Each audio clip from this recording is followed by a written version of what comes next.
রাজনীতি কোন দিকে গড়াবে, যে সুদীপ দ্বারা কোন রাজনীতি করবেন, বা আমরা আমাদের 64 জন, মানে এই মুহূর্তের 64 জন, আগামীকাল সেটা আরও বাড়তে পারে।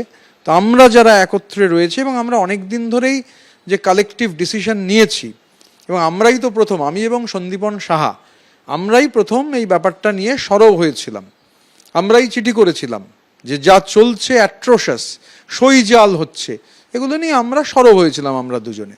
তারপর একের পর এক বিধায়করা, আমরা তাদের সবার কাছে কৃতজ্ঞ, আমরা যখন মিলিত হই আমাদের কথা হচ্ছে যে আমাদের এটা একটা কালেকটিভ, সেই কালেকটিভ একটা সিদ্ধান্ত নিয়েছে যে আমরা পশ্চিমবঙ্গের বিধানসভায় স্ট্রং বিরোধী দলের ভূমিকা পালন করব, গঠনমূলক এবং কনস্ট্রাকটিভ অপোজিশন। এবার পার্লামেন্টে এই যারা মিলিত হয়েছেন, মিলিত হওয়ার পর বোঝা যাবে 28 জন এমপির মধ্যে কিন্তু সেখানেও 2/3 বেশি সদস্য একত্রিত হয়েছেন সুদীপদার মতো, যিনি দীর্ঘ সময় দলনেতা ছিলেন, যাকে প্রায় কোনো কারণ ছাড়াই দলনেতা থেকে হটিয়ে দিয়ে ওই কর্পোরেট হঞ্চকে, ওই ক্রাউন প্রিন্সকে তার রাজ্যাভিষেকের প্রথম ধাপ হিসেবে বসানো হয়েছিল।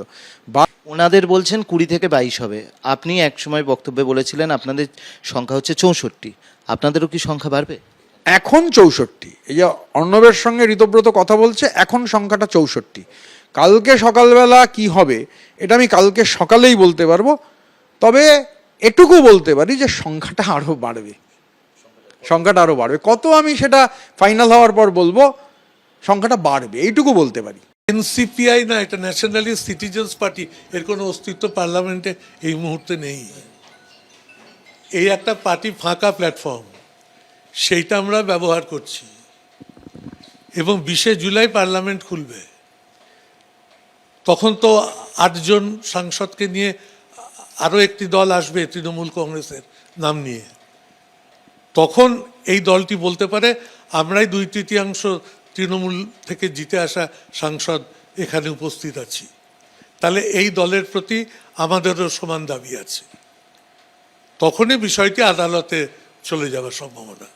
সেক্ষেত্রে আদালতে যদি যায়, আইনি জটিলতায় যদি যায়, যদি তৃণমূল কংগ্রেস নিয়ে মালিকানা কার কাছে, এই 8 জনের কাছে না 20 জনের কাছে, সেই ক্ষেত্রে সেই জটিলতা এড়িয়ে চলতেই কি এনসিপিআই?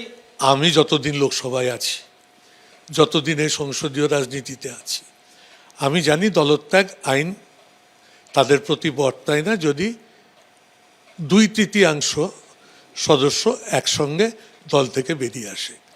এটা লোকসভাতেই হোক বা বিধানসভাতেই হোক, তৃণমূল কংগ্রেসের পক্ষে সেটা সম্ভব হয়েছে। সুতরাং আমার নিজের বিশ্বাস যে শেষ পর্যন্ত দলের যাবতীয় স্বীকৃতি এই দিকেই থাকবে।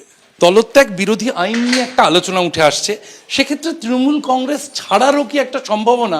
সুদীপ বন্দ্যোপাধ্যায় প্রতিষ্ঠাতা সদস্য, কাকলি ঘোষ দস্তিদার, শতাব্দী রায়, তাদের সামনে তৈরি হচ্ছে দলত্যাগের একটা সম্ভাবনা। আমি তো দেখছি আমার থেকে ওরা বেশি শক্তিশালী, আরো বেশি শক্ত, মানে এই দলটাকে বাঁচিয়ে রাখার ক্ষেত্রে। 20 নম্বর সইটা আমার, এবং সেই সইটা স্পিকারের ঘরে আমি আজকে করেছি। গতকাল পর্যন্ত যা প্রচার হচ্ছিল আমার সই ছিল না। সুতরাং 20 নম্বর সইটা আমার।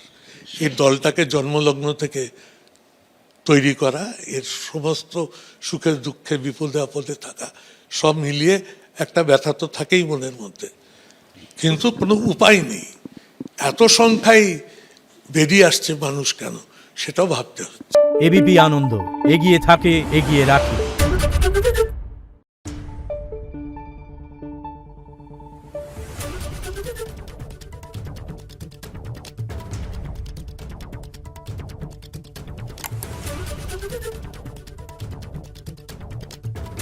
Thank you.